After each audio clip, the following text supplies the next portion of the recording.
Hi hello ನಮಸ್ಕಾರ ಸ್ನೇಹಿತರೆ, welcome back to poster. ಕಥೆಯ ಆರಂಭದಲ್ಲಿ ಒಂದು ಪೊಲೀಸ್ ಸ್ಟೇಷನ್ ಇಂದ ಒಂದು ಗನ್ ಮಿಸ್ ಆಗಿರುತ್ತೆ. ಸೊ ಗನ್ ಮಿಸ್ ಆದ್ರೆ ಪೊಲೀಸರು ಏನ್ ಮಾಡ್ತಾರೆ, ಆದ್ರೆ ಅಷ್ಟಕ್ಕೂ ಆ ಗನ್ನ ಕದ್ದೋರು ಯಾರು, ಪೊಲೀಸರಿಗೆ ಆ ಗನ್ ವಾಪಸ್ ಸಿಗುತ್ತೋ ಇಲ್ವೋ ಅನ್ನೋದೇ ಈ ಮೂವಿಯ ಸ್ಟೋರಿ. ಸೊ ಮೂವಿ ತುಂಬಾ ಇಂಟ್ರೆಸ್ಟಿಂಗ್ ಆಗಿದೆ, ವಿಡಿಯೋನ ಕೊನೆವರೆಗೆ ನೋಡಿ.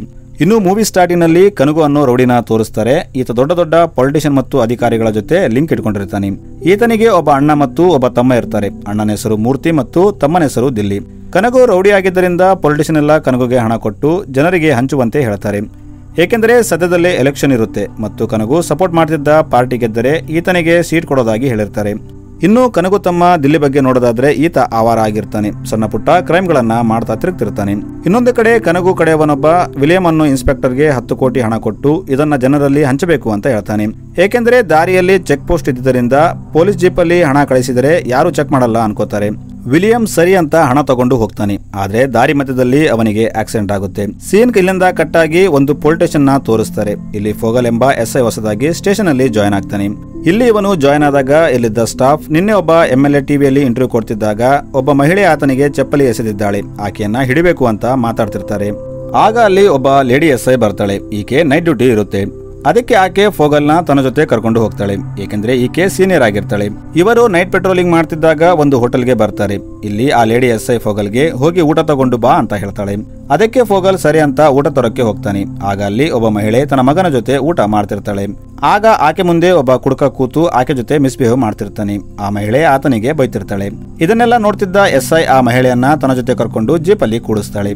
ಆಗ ಫೋಗಲ್ ಮೇಡಮ್ ಈ ಮಹಿಳೆದು ಏನೂ ತಪ್ಪಿಲ್ಲ ಅಂತ ಹೇಳ್ತಾನೆ. ಆಗ ಆಕೆ ನಾನು 20 ವರ್ಷದಿಂದ ಈ ಕೆಲಸ ಮಾಡ್ತಾ ಇದ್ದೀನಿ, ನನಗೆ ನಿನಗಿಂತ ಜಾಸ್ತಿ ಎಕ್ಸ್ಪೀರಿಯನ್ಸ್ ಇದೆ ಅಂತ ಹೇಳ್ತಾಳೆ. ಇನ್ನೊಂದು ಕಡೆ ಆಕ್ಟರ್ ಮನ್ಸೂರ್ ಅಲಿನ ತೋರಿಸ್ತಾರೆ. ಈತ ತನ್ನ ಗನ್ನ ಸರೆಂಡರ್ ಮಾಡೋಕೆ ಸ್ಟೇಷನ್ಗೆ ಬರ್ತಾನೆ. ಏಕೆಂದ್ರೆ ಎಲೆಕ್ಷನ್ ಟೈಮ್ ಇದ್ದಿದ್ದರಿಂದ ಎಲ್ಲಾ ಲೈಸೆನ್ಸ್ ಗನ್ಗಳನ್ನ ಸರೆಂಡರ್ ಮಾಡಬೇಕಾಗಿರುತ್ತೆ. ಇಲ್ಲಿ ಸ್ವಾಮಿ ಅನ್ನೋ ರೈಟರ್ ಇರ್ತಾನೆ. ಮನ್ಸೂರ್ ಅಲಿ ಸ್ವಾಮಿಗೆ ಆದಷ್ಟು ಬೇಗ ತನ್ನ ಗನ್ ವಾಪಸ್ ಕೊಡಿ ಅಂತ ಹೇಳ್ತಾನೆ. ಅದಕ್ಕೆ ಸ್ವಾಮಿ ಸರ್ ನಿಮ್ಮ ಗನ್ ಎಲೆಕ್ಷನ್ ರಿಸಲ್ಟ್ ಬಂದ್ಮೇಲೆ ಕೊಡ್ತೀವಿ ಅಂತ ಹೇಳ್ತಾನೆ. ಅದಕ್ಕೆ ಮನ್ಸೂರ್ ಈಗ ಶೂಟಿಂಗ್ ಕಾಡಲ್ಲಿ ನಡೀತಾ ಇದೆ, ಎಲೆಕ್ಷನ್ ಮುಗಿದ ತಕ್ಷಣ ಕೊಟ್ಬಿಡಿ, ರಿಸಲ್ಟ್ ಗಾಗಿ ವೇಟ್ ಮಾಡೋಕ್ಕಾಗಲ್ಲ ಅಂತ ಹೇಳ್ತಾನೆ. ಅದಕ್ಕೆ ಸ್ವಾಮಿ ಸರ್ ರೂಲ್ಸ್ ಎಲ್ಲರಿಗೂ ಒಂದೇ ಅಂತ ಹೇಳ್ತಾನೆ. ಅದಕ್ಕೆ ಮನ್ಸೂರ್ ಸರಿ ಹಾಗಾದ್ರೆ ನಾನು ಕಮಿಷನರ್ ಹತ್ರ ಮಾತಾಡ್ತೀನಿ ಅಂತ ಹೇಳ್ತಾನೆ. ಈಗ ಇಲ್ಲಿ ಸ್ಟೇಷನ್ ಇನ್ಚಾರ್ಜ್ ಬರ್ತಾನೆ. ಈತ ಇಲ್ಲಿ ಆ ಮಹಿಳೆ ಮತ್ತು ಹುಡುಗನನ್ನ ನೋಡಿ ಇವರು ಯಾರು ಮತ್ತೆ ಇಲ್ಲಾಕಿದ್ದಾರೆ ಅಂತ ಕೇಳ್ತಾನೆ. ಅದಕ್ಕೆ ಆ ಮಹಿಳೆ ಸರ್ ನಂದು ಏನು ತಪ್ಪಿರದಿದ್ದರೂ ಎಸ್ಐ ನನ್ನ ಇಲ್ಲಿ ಕರ್ಕೊಂಡು ಬಂದಿದ್ದಾರೆ ಅಂತ ಹೇಳ್ತಾಳೆ. ಆಗ ಅಲ್ಲಿ ಆ ಲೇಡಿ ಎಸ್ಐ ಬರ್ತಾಳೆ. ಈಕೆ ಇನ್ಚಾರ್ಜ್ಗೆ ಈಕೆನೆ ನಿನ್ನೆ MLA ಮೇಲೆ ಚಪ್ಪಲಿ ಎಸೆದದ್ದು ಅಂತ ಹೇಳ್ತಾಳೆ.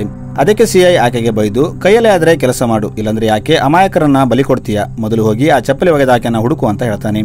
ಆಮೇಲೆ ಆ ಮಹಿಳೆ ಮತ್ತು ಆಕೆ ಮಗುವನ್ನ ಅಲ್ಲಿಂದ ಕಳಿಸ್ಬಿಡ್ತಾನೆ. ಈ ಕಡೆ CI ಬೈದಿದ್ದಕ್ಕೆ SI ಕೋಪದಲ್ಲಿರ್ತಾಳೆ. ಆಕೆ ಸ್ವಾಮಿ ಹತ್ರ ಬಂದು ಆ ಫೈಲಲ್ಲಿ ಈ ಫೈಲಲ್ಲಿ ಅಂತ ಸೆಟ್ ಆಗ್ತಿರ್ತಾಳೆ. ಆ ಟೈಮಲ್ಲಿ ಮನ್ಸೂರ್ ಗನ್ನ ಸ್ವಾಮಿ ಲಾಕರ್ ನಲ್ಲಿ ಇಡ್ತಿರ್ತಾನೆ. ಆದ್ರೆ SI ಕೂಗ್ತಿದ್ದಕ್ಕೆ ಆ ಕೆಲಸ ಅರ್ಧಕ್ಕೆ ಬಿಟ್ಟು ಆಕೆ ಹತ್ರ ಹೋಗ್ತಾನೆ. ಈ ಕಡೆ ಹೊರಗೆ ಒಬ್ಬ ಲಾರಿ ಡ್ರೈವರ್ ನೀರು ತಗೋಬೇಕಂತ ಸ್ಟೇಷನ್ ಹಿಂದುಗಡೆ ಬರ್ತಾನೆ. ಈತ ಕಿಟಕಿಯಿಂದ ನೋಡಿದಾಗ ಅಲ್ಲಿ ಗನ್ ಇರುತ್ತೆ. ಲಾರಿ ಡ್ರೈವರ್ ಅದನ್ನ ತಗೋಬೇಕು ಅನ್ಕೋತಾನೆ. ಆಗ ಅಲ್ಲಿ ಒಬ್ಬ ಕಾನ್ಸ್ಟೇಬಲ್ ಬರ್ತಾನೆ. ಈತ ಲಾರಿ ಡ್ರೈವರ್ನ ಇಲ್ಲೇನು ಮಾಡ್ತಿದ್ಯಾ ಅಂತ ಕೇಳ್ತಾನೆ. ಅದಕ್ಕೆ ಆತ ನೀರು ತಗೊಳಕ್ಕೆ ಬಂದೆ ಅಂತ ಹೇಳ್ತಾನೆ. ಅದಕ್ಕೆ ಕಾನ್ಸ್ಟೇಬಲ್ ಬೇಗ ತಗೊಂಡು ಹೋಗು ಅಂತ ಹೇಳ್ತಾನೆ. ಇನ್ನೊಂದು ಕಡೆ ರೌಡಿ ಕನಗು ತನ್ನ ಕಡೆಯವರೊಂದಿಗೆ ಹಾಸ್ಪಿಟಲ್ಗೆ ಬರ್ತಾನೆ. ಇಲ್ಲಿ ವಿಲಿಯಂ ಇರ್ತಾನೆ.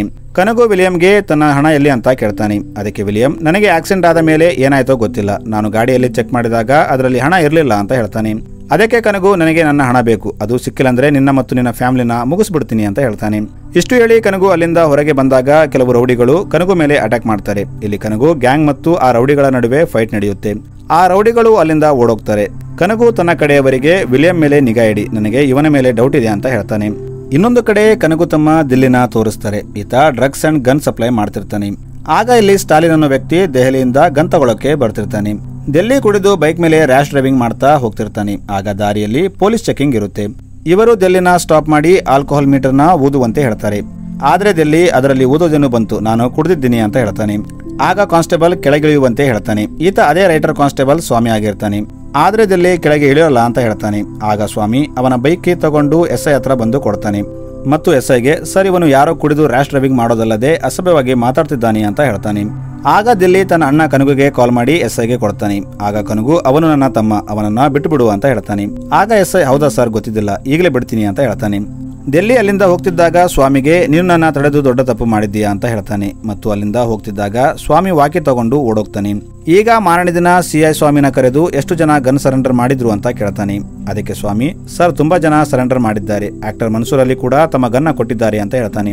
ಅದಕ್ಕೆ CI ಹೋಗಿ ಎಲ್ಲ ಗನ್ಸ್ ಮತ್ತು ರೆಕಾರ್ಡ್ ಬುಕ್ ತಗೊಂಡು ಬಾ ನೋಡ್ತೀನಿ ಅಂತ ಹೇಳ್ತಾನೆ. ಸ್ವಾಮಿ ಎಲ್ಲ ಲಾಕರ್ ಓಪನ್ ಮಾಡಿ ಗನ್ ತಗೋತಾನೆ. ಆದ್ರೆ ಮನ್ಸೂರಲ್ಲಿ ಕೊಟ್ಟಿದ್ದ ಗನ್ ಲಾಕರ್ನಲ್ಲಿ ಇರೋದಿಲ್ಲ. ಇದನ್ನ ನೋಡಿ ಸ್ವಾಮಿ ಟೆನ್ಷನ್ ಆಗ್ತಾನೆ. ಅವನು ಎಲ್ಲ ಕಡೆ ಹುಡುಕ್ತಾನೆ. ಅವನಿಗೆ ಗನ್ ಎಲ್ಲಿ ಕಾಣಲ್ಲ. ಇದನ್ನ ಗಮನಿಸಿದ ಸಿಐ ಏನಾಯ್ತು ಅಂತ ಕೇಳ್ತಾನೆ. ಅದಕ್ಕೆ ಸ್ವಾಮಿ, ಸರ್ ಮನ್ಸೂರಲ್ಲಿ ಗನ್ ಕಾಣ್ತಾ ಇಲ್ಲ ಅಂತ ಹೇಳ್ತಾನೆ. ಇದರಿಂದ ಕೋಪಗೊಂಡ ಸಿಐ, ಏನ್ರಿ ಮಾಡ್ತಿದ್ದೀರಾ, ಇಷ್ಟು ಬೇಜವಾಬ್ದಾರಿತನ ಇದ್ರೆ ಹೇಗೆ? ಈಗ ಅವರು ಬಂದು ತಮ್ಮ ಗನ್ ಕೇಳಿದ್ರೆ ಎಲ್ಲಿಂದ ತಂದು ಕೊಡಬೇಕು ಅಂತ ಬೈತಾನೆ. ಸಿಐ ಸ್ವಾಮಿಗೆ ಬೈತಿದ್ದಾಗ ಅಲ್ಲಿ ಮನ್ಸೂರ್ ಬರ್ತಾನೆ. ಇಲ್ಲಿ ಮನ್ಸೂರ್ ತನ್ನ ಗನ್ ಎಲೆಕ್ಷನ್ ಮುಗಿದ ತಕ್ಷಣ ಕೊಡ್ಬೇಕಂತ ಕಮಿಷನರ್ ನಿಂದ ಪರ್ಮಿಷನ್ ಲೆಟರ್ ತಂದಿರ್ತಾನೆ. ಇಲ್ಲಿ ಮನ್ಸೂರ್ ಸಿಐಗೆ ಎಲೆಕ್ಷನ್ ಮುಗಿದ ತಕ್ಷಣ ನನ್ನ ಗನ್ ನನಗೆ ಬೇಕು, ರಿಸಲ್ಟ್ ವರೆಗೂ ಕಾಯಕ್ಕಾಗಲ್ಲ ಅಂತ ಹೇಳ್ತಾನೆ. ಆಗ ಸಿಐ ಸರಿ ಅಂತ ಲೆಟರ್ ತಗೋತಾನೆ. ಮನ್ಸೂರ್ ಅಲ್ಲಿಂದ ಹೋದ್ಮೇಲೆ ಸಿಐ ಸ್ವಾಮಿಗೆ, ಈ ವಿಷಯ ಈಗ ನಾನು ಕಮಿಷನರ್ಗೆ ಹೇಳಬೇಕು, ಇಲ್ಲಾಂದ್ರೆ ನಮಗೆ ತೊಂದರೆ ಆಗ್ಬಹುದು ಅಂತ ಹೇಳ್ತಾನೆ. ಆಗ ಫಗಲ್ ಸಿಐಗೆ, ಸರ್ ಸ್ವಾಮಿ ರಿಟೈರ್ಡ್ ಆಗೋಕೆ ಇನ್ನು 3 ತಿಂಗಳಿದೆ. ನಾವು ಕಮಿಷನರ್ಗೆ ಹೇಳಿದ್ರೆ ಸ್ವಾಮಿ ರಿಟೈರ್ಡ್ ಆದ್ಮೇಲೆ ಅವರಿಗೆ ಪೆನ್ಷನ್ ಬರಲ್ಲ. ಇನ್ನು ಎಲೆಕ್ಷನ್ಗೆ 3 ದಿನ ಟೈಮ್ ಇದೆ, ನಾವು ಗನ್ನ ಹುಡ್ಕೋಣ ಅಂತ ಹೇಳ್ತಾನೆ. ಅದಕ್ಕೆ ಸಿಐ ಹಾಗಾದ್ರೆ ಆದಷ್ಟು ಬೇಗ ಹುಡುಕಿ ಅಂತ ಹೇಳ್ತಾನೆ ಮತ್ತು ಗನ್ ಹುಡುಕೋ ಜವಾಬ್ದಾರಿಯನ್ನ ಫಗಲ್ಗೆ ಕೊಡ್ತಾನೆ. ಈಗ ಫಗಲ್ ಹೊರಗೆ ಬಂದು ಸ್ವಾಮಿಗೆ, ಅವತ್ತು ನೀವು ಗನ್ನ ಲಾಕರ್ನಲ್ಲಿ ಇಟ್ಟಿದ್ರಾ ಅಥವಾ ಎಲ್ಲಾದ್ರೂ ಮಿಸ್ ಮಾಡಿದ್ರಾ ಅಂತ ಕೇಳ್ತಾನೆ. ಅದಕ್ಕೆ ಸ್ವಾಮಿ ಅವತ್ತು ನಡೆದ ಘಟನೆ ಬಗ್ಗೆ ಹೇಳ್ತಾನೆ. ಅವತ್ತು SI ಮೇಡಮ್ ಕರೆದಿದ್ದಕ್ಕೆ ನಾನು ಅವರ ಹತ್ರ ಹೋದೆ. ಆವಾಗಲೇ ಏನಾದರೂ ಮಿಸ್ ಆಗಿ ಗನ್ ಒಳಗೆ ಇಡೋದು ಮರ್ತಿರ್ಬೇಕು ಅಂತ ಹೇಳ್ತಾನೆ. ಈಗ ಫಗಲ್ ಸ್ಟೇಷನ್ ಅಲ್ಲಿದ್ದ CCTV ಫುಟೇಜ್ ಚೆಕ್ ಮಾಡ್ತಾನೆ.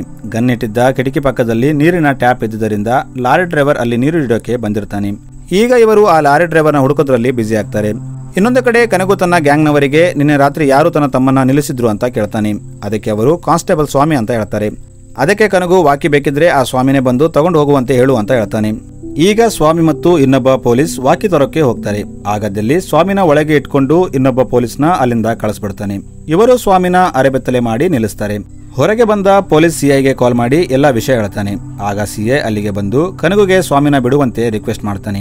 ಆಗ ಕನಗು ಇನ್ನೊಂದು ಸಾರಿ ನನ್ನ ತಮ್ಮ ಅಥವಾ ನನ್ನ ಕಡೆಯವರನ್ನ ಯಾರಾದ್ರೂ ಹಿಡಿದ್ರೆ ನನ್ನ ತಮ್ಮ ಬರೀ ಬಟ್ಟೆ ಬೆಚ್ಚಿಸಿದ್ದಾನೆ, ನಾನಾದ್ರೆ ಸಾಯಿಸ್ಬಿಡ್ತೀನಿ ಅಂತ ಹೇಳ್ತಾನೆ. ಇವರು ಈಗ ವಾಕಿನ ತಗೊಂಡು ಮತ್ತು ಸ್ವಾಮಿನ ಕರ್ಕೊಂಡು ಹೋಗ್ತಾರೆ. ಇವರು ರಾತ್ರಿ ಆದಾಗ ಒಂದು ಕಡೆ ಕೂತು ಕುಳಿತಿರ್ತಾರೆ. ಆಗ ಸ್ವಾಮಿ ಬೇಜಾರಲ್ಲಿ, ನಾನು ಮೊದಲು ಡ್ಯೂಟಿಗೆ ಜಾಯ್ನ್ ಆದಾಗ ತುಂಬಾ ಹೋಪ್ ಇಟ್ಕೊಂಡಿದ್ದೆ, ಎಲ್ಲ ಚೇಂಜ್ ಮಾಡ್ತೀನಿ ಅನ್ನೋ ಛಲ ಇತ್ತು. ಆದರೆ ಡ್ಯೂಟಿಗೆ ಜಾಯ್ನ್ ಆದ್ಮೇಲೆ ಗೊತ್ತಾಯ್ತು, ನಾವು ಕೇವಲ ಸಾಮಾನ್ಯ ಜನರ ಮೇಲೆ ದಬ್ಬಾಳಿಕೆ ಮಾಡೋಕೆ ಇರೋದು. ನಾವು ಇಂಥ ರೌಡಿಗಳು ಮತ್ತು ಪೊಲಿಟಿಷಿಯನ್ ಮುಂದೆ ನಾಯಿಗಳಂತೆ. ಅವರು ಹೇಳಿದ ಹಾಗೆ ನಾವು ಕೇಳಬೇಕು. ಇವತ್ತು ಇಷ್ಟು ಅವಮಾನ ಆದ್ರೂ ಒಬ್ಬ ರೌಡಿಯಿಂದ ಹೆದರಿ ಸುಮ್ಮನೆ ಇದ್ದೀವಿ. ನನಗೆ ಒಬ್ಬ ಮಗ ಇದ್ರೆ ತನ್ನ ತಂದೆಗಾದ ಅವಮಾನಕ್ಕೆ ಅವನು ಸೇಡ್ ತೀರಿಸ್ಕೊತಿದ್ದ ಅಂತ ಹೇಳ್ತಾನೆ. ಇದನ್ನೆಲ್ಲ ಕೇಳ್ತಿದ್ದ ಫೋಗಲ್ಗೆ ಸ್ವಾಮಿ ಮಾತು ಹೃದಯಕ್ಕೆ ನಾಟುತ್ತೆ. ಅವನು ದೆಹಲಿಗೆ ಬುದ್ಧಿ ಕಲಿಸಬೇಕು ಅನ್ಕೋತಾನೆ. ಅದಕ್ಕೆ ಅವನು ಡೆಲ್ಲಿ ಒಬ್ಬನೇ ಇರೋ ಟೈಮಲ್ಲಿ ಅವನಿಗೆ ತುಂಬಾ ಹೊಡಿತಾನೆ. ಇದರಿಂದ ಡೆಲ್ಲಿನ ಹಾಸ್ಪಿಟಲ್ನಲ್ಲಿ ಅಡ್ಮಿಟ್ ಮಾಡ್ತಾರೆ. ಇಲ್ಲಿ ಕನಗು ಬಂದಾಗ ಅವನಿಗೆ ಡೆಲ್ಲಿ ಕೋಮಾಗೆ ಹೋಗಿದ್ದಾನೆ ಅಂತ ಗೊತ್ತಾಗುತ್ತೆ. ಆಗ ಕನಗು ತನ್ನ ಕಡೆಯವರಿಗೆ ತನ್ನ ತಮ್ಮನ ಈ ಪರಿಸ್ಥಿತಿಗೆ ಯಾರು ಕಾರಣ ಅಂತ ಗೊತ್ತಾಗಬೇಕು ಅಂತ ಹೇಳ್ತಾನೆ. ಈ ಕಡೆ ಕನಗು ಕಡೆಯವನಾದ ವರ್ಗೀಸ್ನ ತೋರಿಸ್ತಾರೆ. ಈತನೇ ವಿಲಿಯಂಗೆ 10 ಕೋಟಿ ಕೊಟ್ಟಿರ್ತಾನೆ. ಈಗ ಸ್ಟೋರಿ ಫ್ಲಾಶ್ ಬ್ಯಾಕ್ಗೆ ಹೋಗುತ್ತೆ. ಇಲ್ಲಿ ವಿಲಿಯಂಗೆ ಆಕ್ಸಿಡೆಂಟ್ ಆದಾಗ ಅವನು ವರ್ಗೀಸ್ಗೆ ಕಾಲ್ ಮಾಡಿ ಕರೀತಾನೆ. ವಿಲಿಯಂ ವರ್ಗೀಸ್ಗೆ ಕಾರಲ್ಲಿ ಕ್ಯಾಶ್ ಇದೆ, ಪೊಲೀಸರು ಬರೋ ಮುಂಚೆ ಅದನ್ನ ತಗೊಂಡೋಗಿ ಎಲ್ಲಾದ್ರೂ ಬಚ್ಚಿಡು, ಅದರ ಬಗ್ಗೆ ಆಮೇಲೆ ಯೋಚನೆ ಮಾಡೋಣ ಅಂತ ಹೇಳ್ತಾನೆ. ವರ್ಗೀಸ್ ಹೋಗಿ ಹಾಗೆ ಮಾಡ್ತಾನೆ. ವಿಲಿಯಂ ಹಾಸ್ಪಿಟಲ್ನಿಂದ ಡಿಸ್ಚಾರ್ಜ್ ಆದ್ಮೇಲೆ ವರ್ಗೀಸ್ ಹತ್ರ ಬಂದು ಹಣ ತಗೋತಾನೆ. ಆಗ ವರ್ಗೀಸ್ ಅದರಲ್ಲಿ ನನಗೂ ಪಾಲು ಬೇಕು ಅಂತ ಹೇಳ್ತಾನೆ. ಆದ್ರೆ ವಿಲಿಯಂ ಕೇಳದೆ ಅವನನ್ನ ಒಂದು ರೂಮಲ್ಲಿ ಲಾಕ್ ಮಾಡಿ ಅಲ್ಲಿಂದ ಹೋಗ್ಬಿಡ್ತಾನೆ. ಆದ್ರೆ ವರ್ಗೀಸ್ ವಿಲಿಯಂ ಬರೋ ಮುಂಚೆ ಆ ಕ್ಯಾಶ್ ಅಲ್ಲಿ ಸ್ವಲ್ಪ ತೆಗೆದಿರ್ತಾನೆ. ಈಗ ಅವನು ಒಂದು ಕಡೆ ಕಾರ್ಡ್ಸ್ ಆಡ್ತಾ ಕೂತಿರ್ತಾನೆ. ಆಗ ಅಲ್ಲಿ ಕನಗು ಬರ್ತಾನೆ. ಕನಗು ವರ್ಗೀಸ್ಗೆ ತನ್ನ ಹಣ ಎಲ್ಲಿ ಅಂತ ಕೇಳ್ತಾನೆ. ಆಗ ವರ್ಗೀಸ್ ಕನಗುಗೆ, ನಿಮ್ಮ ಹಣ ಪೂರ್ತಿ ವಿಲಿಯಂ ಹತ್ರ ಇದೆ, ನನ್ನ ಹತ್ರ ಇಲ್ಲ ಅಂತ ಹೇಳ್ತಾನೆ. ಆದ್ರೆ ಕನಗು ವರ್ಗೀಸ್ ಕೂಡ ತನಗೆ ಮೋಸ ಮಾಡೋಕೆ ಟ್ರೈ ಮಾಡಿದ್ದ ಅಂತ ಅವನ ಕುತ್ತಿಗೆ ಕಳೆದು ಸಾಯಿಸ್ಬಿಡ್ತಾನೆ. ಆಮೇಲೆ ಕನಗು ವಿಲಿಯಂ ವಾಟ್ಸ್ಆಪ್ ಅಲ್ಲಿ ಒಂದು ವಾಯ್ಸ್ ನೋಟ್ ಕಳಿಸ್ತಾನೆ. ಅದರಲ್ಲಿ ಕನಗು, ನಿನ್ನ ಮಗಳು ನನ್ನ ಹತ್ರ ಇದ್ದಾಳೆ, ನೀನು ಹಣ ತಗೊಂಡು ಬಾ, ಇಲ್ಲಾಂದ್ರೆ ನಿನ್ನ ಮಗಳನ್ನ ಸಾಯಿಸ್ಬಿಡ್ತೀನಿ ಅಂತ ಕಳಿಸ್ತಾನೆ. ಆಗ ವಿಲಿಯಂ ತನ್ನ ವೈಫ್ಗೆ ಕಾಲ್ ಮಾಡಿ, ನಾನು ಕನಗು ಹತ್ರ ಹೋಗ್ತಾ ಇದ್ದೀನಿ, ನಾನು 1 ಗಂಟೆಯಲ್ಲಿ ವಾಪಸ್ ಬಂದಿಲ್ಲ ಅಂದ್ರೆ ನೀನು ಹೋಗಿ ಕಮಿಷನರ್ಗೆ ಹೇಳು ಅಂತ ಹೇಳ್ತಾನೆ. ಆಮೇಲೆ ವಿಲಿಯಂ ಕನಗು ಹತ್ರ ಬರ್ತಾನೆ. ಇಲ್ಲಿ ವಿಲಿಯಂ, ನಾನು ನಿನ್ನ ಹಣ ಕೊಟ್ಬಿಡ್ತೀನಿ, ನನ್ನ ಮಗಳನ್ನ ನೀನು ಏನು ಮಾಡಬೇಡ ಅಂತ ಹೇಳ್ತಾನೆ. ಅದಕ್ಕೆ ಕನಗು, ಹಾಗಾದ್ರೆ ನನ್ನ ಹಣ ನಿನ್ನ ಹತ್ರ ಇದೆ ತಾನೆ ಅಂತ ಕೇಳ್ತಾನೆ. ಅದಕ್ಕೆ ವಿಲಿಯಂ, ನೋಡು ನಾನು ಪೊಲೀಸ್ ಜೊತೆ ಆಟಾಡಬೇಡ, ಇಲ್ಲಾಂದ್ರೆ ನೆಟ್ಟಗಿರಲ್ಲ ಅಂತ ಹೇಳ್ತಾನೆ. ಇದನ್ನ ಕೇಳಿ ಕನಗುಗೆ ಕೋಪ ಬರುತ್ತೆ. ಅವನು ನನ್ನ ಹಣ ತಗೊಂಡು ನನಗೆ ಎದುರಿಸ್ತೀಯಾ ಅಂತ ಅವನನ್ನ ಸಾಯಿಸ್ಬಿಡ್ತಾನೆ. ಆಗ ಅಲ್ಲಿ ಹಾಸ್ಪಿಟಲ್ನಿಂದ ಡೆಲ್ಲಿ ಸತ್ತೋದ ಅಂತ ಕಾಲ್ ಬರುತ್ತೆ. ಇದನ್ನ ಕೇಳಿ ಕನಗು ತನ್ನ ತಮ್ಮನ್ನ ಯಾರು ಕೊಂದಿರಬಹುದು ಅಂತ ಯೋಚನೆ ಮಾಡ್ತಾನೆ. ಆಗ ಅವನಿಗೆ ಸ್ವಾಮಿ ಮೇಲೆ ಡೌಟ್ ಬರುತ್ತೆ. ಏಕೆಂದ್ರೆ ಕೊನೆ ಬಾರಿ ಡೆಲ್ಲಿ ಜೊತೆ ಜಗಳ ಮಾಡಿದ್ದು ಸ್ವಾಮಿ ಆಗಿರ್ತಾನೆ. ಅದಕ್ಕೆ ಕನಗು ತನ್ನ ಕಡೆಯವರಿಗೆ ಹೇಳಿ ಸ್ವಾಮಿನ ಕಿಡ್ನಾಪ್ ಮಾಡಿಸ್ತಾನೆ. ಇನ್ನೊಂದು ಕಡೆ ವಿಲಿಯಂ ವೈಫ್ ಕಮಿಷನರ್ ಹತ್ರ ಹೋಗಿ, ನನ್ನ ಗಂಡ ವಿಲಿಯಂ ಇನ್ನು ಮನೆಗೆ ಬಂದಿಲ್ಲ, ಅವರು ಕನಗುನ ಮೀಟ್ ಮಾಡೋಕೆ ಹೋಗಿದ್ರು, ಕನಗು ಅವರಿಗೆ ಏನಾದ್ರೂ ಮಾಡಿರಬಹುದು ಅಂತ ಹೇಳ್ತಾಳೆ. ಅದಕ್ಕೆ ಕಮಿಷನರ್ ಒಬ್ಬ ಆಫೀಸರ್ನ ಕರೆದು, ಈ ಕನಗುದು ಜಾಸ್ತಿ ಆಯ್ತು, ಹೋಗಿ ವಿಲಿಯಂಗೆ ಏನಾಯ್ತು ಅಂತ ಸರ್ಚ್ ಮಾಡಿ, ವಿಲಿಯಂ ಮಿಸ್ಸಿಂಗ್ ನಲ್ಲಿ ಕನಗು ಕೈ ಇದ್ರೆ ಅವನನ್ನ ಎನ್ಕೌಂಟರ್ ಮಾಡಿಬಿಡಿ ಅಂತ ಹೇಳ್ತಾನೆ. ಈ ಕಡೆ ಸ್ವಾಮಿನ ಕನಗು ಕಿಡ್ನಾಪ್ ಮಾಡಿದ್ದಾನೆ ಅಂತ ಗೊತ್ತಾಗಿ ಫೋಗಲ್ ಸ್ವಾಮಿನ ಕಾಪಾಡೋಕೆ ಹೋಗ್ತಾನೆ. ಈತ ಇಲ್ಲಿ ಎಲ್ಲರನ್ನ ಹೊಡಿತಾನೆ. ಇಲ್ಲಿ ಕನಗು ಇರಲ್ಲ. ಇವರು ಸ್ವಾಮಿನ ಒಂದು ರೂಮಲ್ಲಿ ಇಟ್ಟಿರ್ತಾರೆ. ಆದ್ರೆ ಸ್ವಾಮಿ ಮೂರ್ಛೆ ಹೋಗಿರ್ತಾನೆ. ಫೋಗಲ್ ಸ್ವಾಮಿನ ಕರ್ಕೊಂಡು ಹಾಸ್ಪಿಟಲ್ನಲ್ಲಿ ಜಾಯಿನ್ ಮಾಡ್ತಾನೆ. ಈಗ ಫೋಗಲ್ಗೆ ಆ ಲಾರಿ ಡ್ರೈವರ್ ಟ್ರೇಸ್ ಆಗಿದ್ದಾನೆ ಅಂತ ಗೊತ್ತಾಗುತ್ತೆ.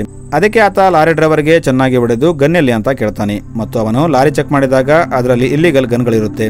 ಆದ್ರೆ ಈತ ಸರ್ ಅವತ್ತು ನಾನು ಗನ್ ನೋಡಿದ್ದು ನಿಜ, ಆದ್ರೆ ಒಬ್ಬ ಪೊಲೀಸ್ ಆಫೀಸರ್ ಬಂದಾಗ ನಾನು ಅಲ್ಲಿಂದ ಹೋದೆ, ಆ ಗನ್ನ ಯಾರು ತಗೊಂಡ್ರು ನನಗೆ ಗೊತ್ತಿಲ್ಲ ಅಂತ ಹೇಳ್ತಾನೆ.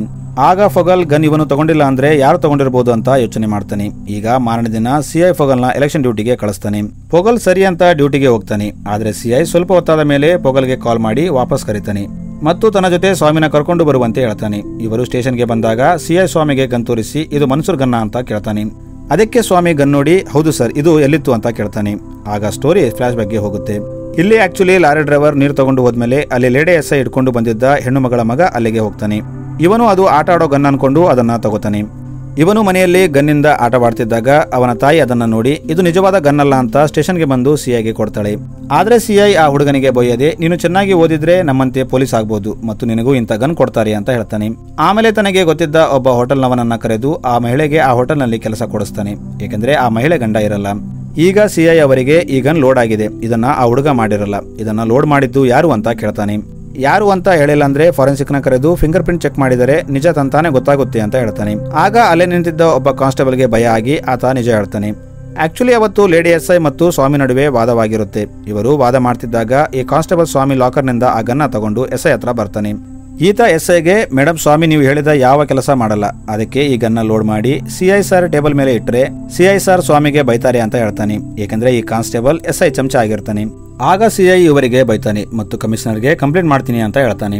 ಆದ್ರೆ ಸ್ವಾಮಿ ಸರ್ ಕಂಪ್ಲೇಂಟ್ ಮಾಡಿದರೆ ಇವರ ಕೆಲಸ ಹೋಗುತ್ತೆ, ಹೋಗಲಿ ಬಿಡಿ ಇವರನ್ನ ಕ್ಷಮಿಸಿಬಿಡಿ ಅಂತ ಹೇಳ್ತಾನೆ. ಆಗ ಸಿಐ ಸರಿ ಅಂತ ವಾರ್ನಿಂಗ್ ಕೊಟ್ಟು ಅವರನ್ನ ಬಿಟ್ಬಿಡ್ತಾನೆ.